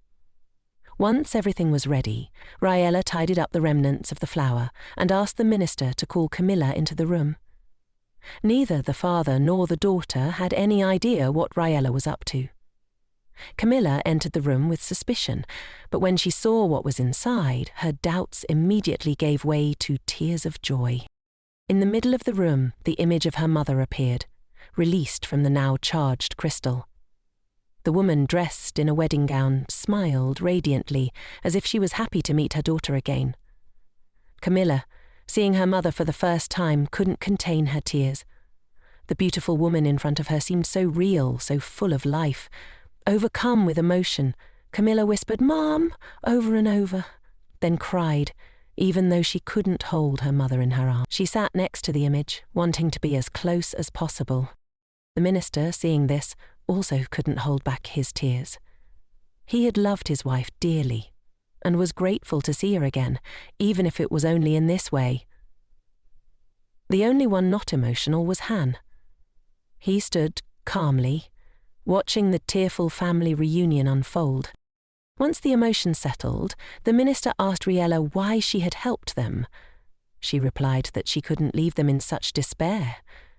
Riella then requested that everyone remain silent about what had happened in the room, so no one would learn about her power.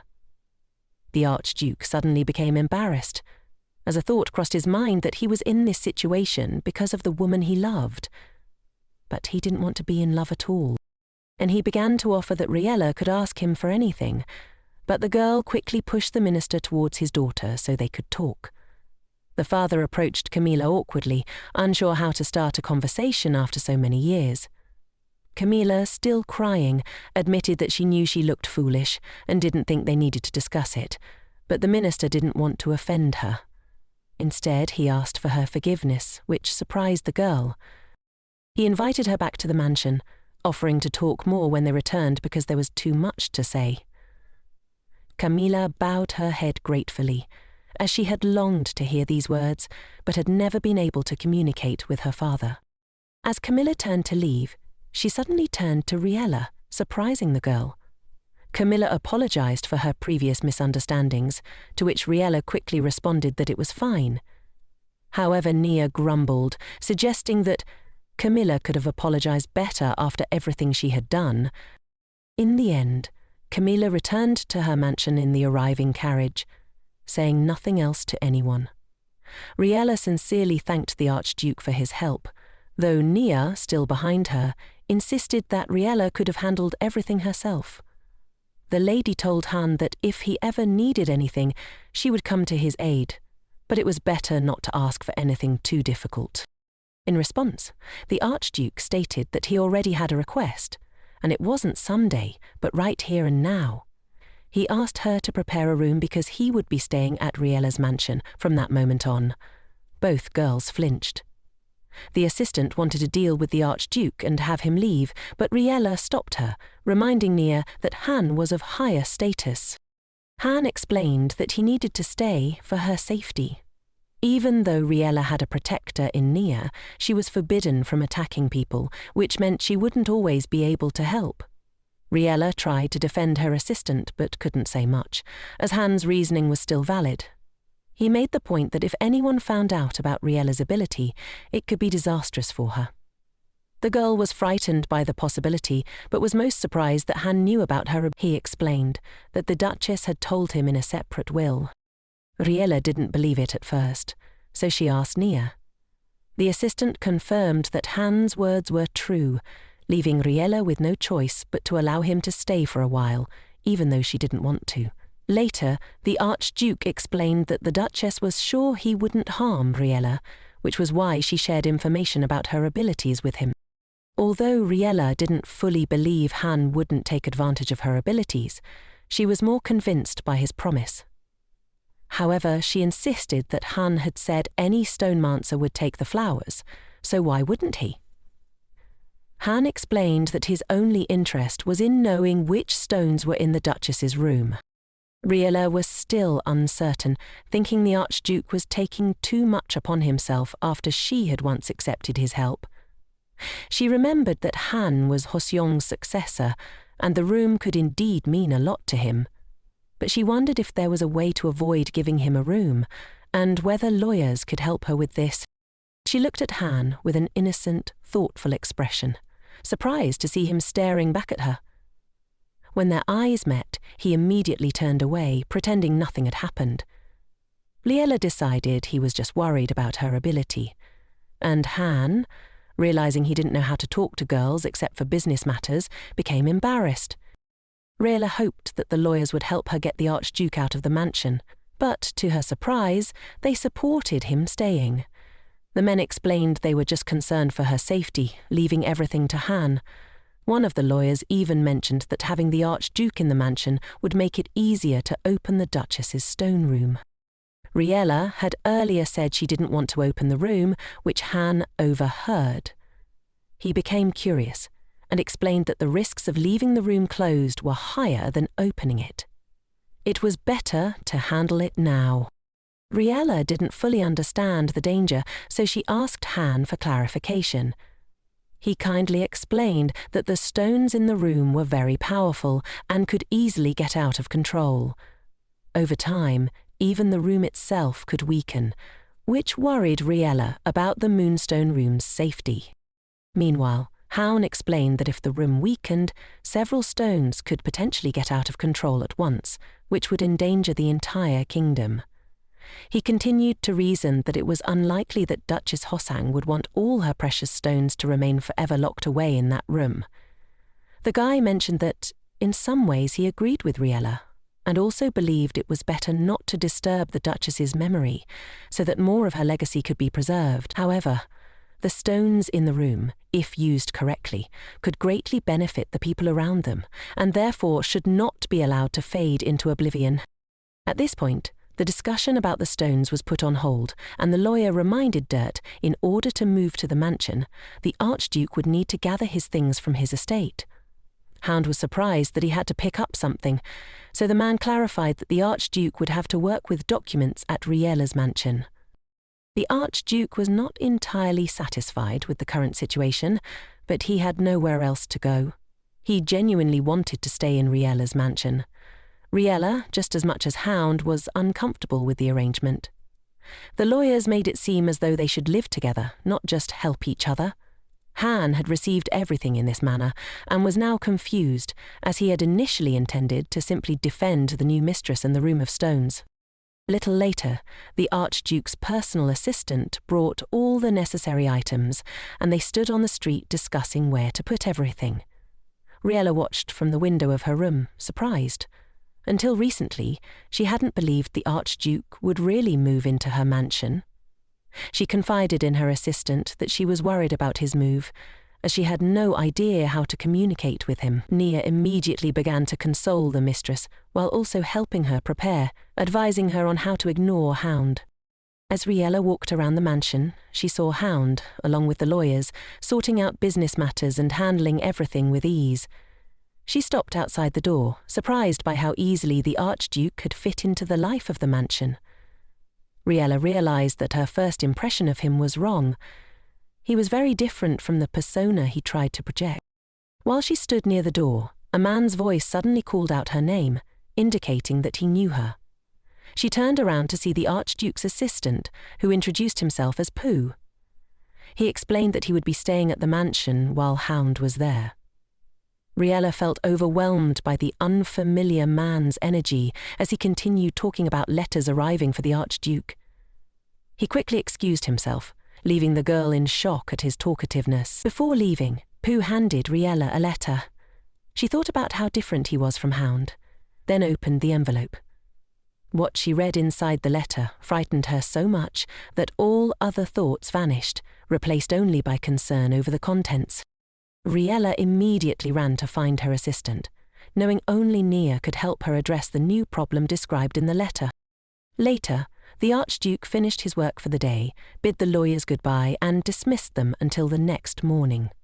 He glanced around and, visibly displeased, asked why Riella had not come to the meeting as promised, especially since lunch had already passed.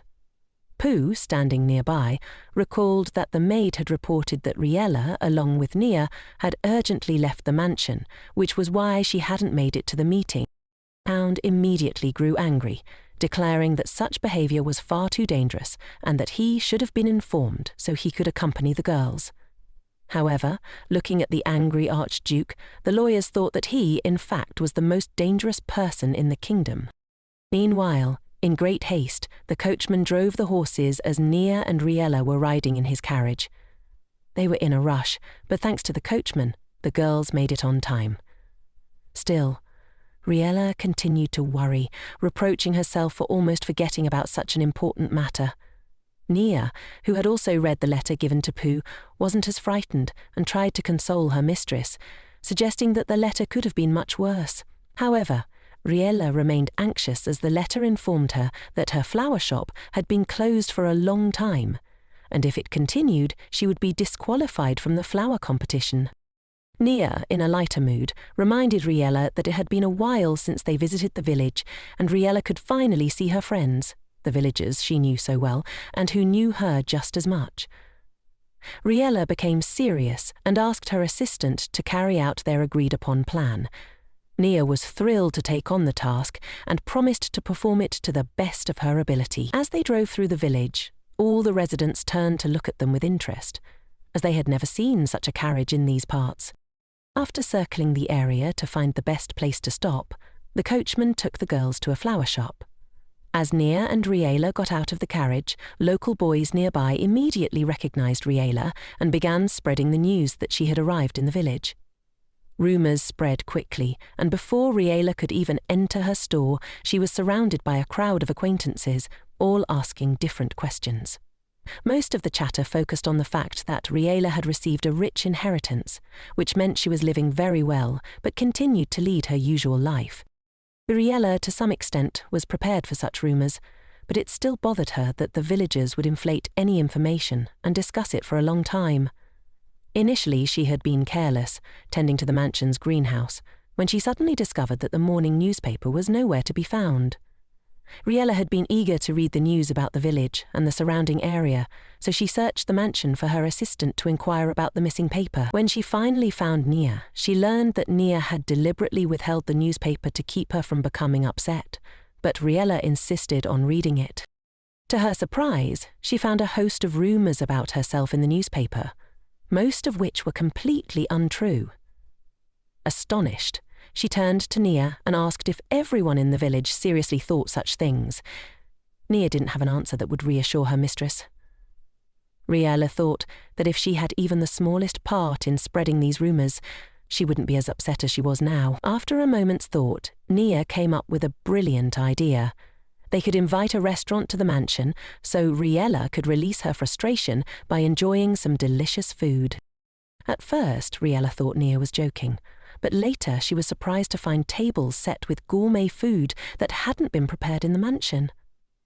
Nia explained that she had personally invited the chef from the restaurant to prepare the most delicious dishes. Riella thanked Nia and admitted she was happy, though she wasn't sure she could accept all the food and spend money on it. Nia insisted that it didn't matter where the inheritance money went as long as it was spent on the mistress. With permission from the lawyers, Nia could get Riella anything she wanted. Looking at the spread before her, Riella dreamily said that she wanted simple and tasty ice cream. Nia immediately gave orders for the cooks to bring out the most delicious ice cream in various sizes and colours. Riella was overjoyed at the variety and warmly thanked Nia for the treat. Even now, she recalled with gratitude how delicious it had been, though now it felt a bit out of place with the constant presence of her acquaintances, who were relentlessly asking about everything happening in the mansion and the lands she had inherited. Riella gathered her courage and asked the people around her to step aside so she could go to her flower shop. She stopped in front of the store and examined it closely, trying to figure out where to start. The first thing she decided to do was clear the dust from the sign in front of the store, much to the surprise of the residents watching her. Then she opened the door and began to tidy up the flowers. A resident asked why she was bothering with such menial tasks given her inheritance. Riella, with a stony expression, replied that she was preparing for the reopening, surprising her friends, who thought she no longer needed to work. Nia, coming to Riella's aid, declared that she wouldn't let anyone criticize her mistress and advised that she shouldn't just throw away the Duchess's money. Remembering the plan they had discussed, Riella approached her friend Robbins and asked for his help. He agreed, and Riella whispered to him, explaining her fear of the scary and strong maid who accompanied her everywhere. She handed Robbins a box and asked him to help carry it. She also shared a secret, telling him she wasn't really an heiress, but merely a person assigned to that role. She asked him not to tell anyone, though she knew that soon enough the entire village would find out through Robbins, which was what she wanted. Nia, impressed with Robin's talkativeness, believed their plan had worked, and the mistress would be left alone with the rumours. Riella, though, wasn't sure, but she hoped it would work. The very next day, Riella saw that the plan had succeeded when she went to buy apples from an old woman she knew. The woman, upon seeing Riella, offered to sell the apples for a cheaper price, feeling sorry for her. As Riella walked through the village, she heard whispered conversations behind her, as everyone now knew the story Riella had told Robbins. Returning to her store, Riella told Nia that their plan had worked, and life would now be a little calmer. Nia asked if the lady was hungry, to which Riella replied she wanted to make apple sandwiches for both of them. Nia was surprised because she thought she was supposed to cook, but Riella explained that Nia was a guest, so she would not cook. As Riella washed the apples, she thought about how, the next day, it would be harder to leave the mansion, but she still needed to get to the flower market. She regretted that she had to carry an assistant with her everywhere, but realized she couldn't walk alone without a bodyguard. She would need to find another one. While making the sandwiches, Riella thought about how the preparations for the flower competition would keep her busy, and how she would need to balance that with her mansion duties. After finishing the food, she realized something was missing from the sandwiches and ran outside to get the last ingredient. She was confident everything would be fine, but then remembered the edible flowers she had planted in the backyard. She hoped they hadn't wilted and rushed to gather them. As Riella stepped outside, she realized she hadn't asked Nia what flowers she liked. She was about to enter the garden when she accidentally stepped on a bottle and lost her balance. Expecting to fall, she was surprised when an unfamiliar, tall man easily caught her. He was very handsome, unlike anyone she had ever met, and she became very embarrassed. He smiled sweetly and she quickly moved away, thanking him warmly. He assured her he was fine and introduced himself as Lucien Morris. Before Riella could respond, Lucien knelt and proposed marriage to her. Stunned, she couldn't speak and simply stood there, stuttering. At that moment, Nia came looking for Riella, having been gone for a while. She was just as surprised to see Lucien, as they knew each other well. Lucien waved at Nia, still smiling, but Riella, still in shock, couldn't process his words.